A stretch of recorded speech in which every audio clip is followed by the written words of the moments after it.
আমরা এখন চলে এসেছি কোথায়?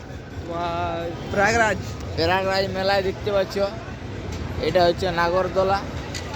আর এদিকে হচ্ছে স্টারগুলো, লাইটগুলো হেভি, মানে হেভি সে লেভেলের দিয়েছে, বুঝতে পারলেন? বিরাট বিরাট বিরাট বিরাট দেখো ঘুরছে, দেখছো না, মানে সেই লেভেলের। তিনটা নাগরদোলা আছে, তার সঙ্গে তিনটা নাগরদোলা, একটা না দুটো না তিনটা দেখতে পাচ্ছ। আর একটা ওইদিকে আছে, একটা ওইদিকে। আর দেখো আমাকে বোচা ঘোড়াও চলে আসছে। হ্যালো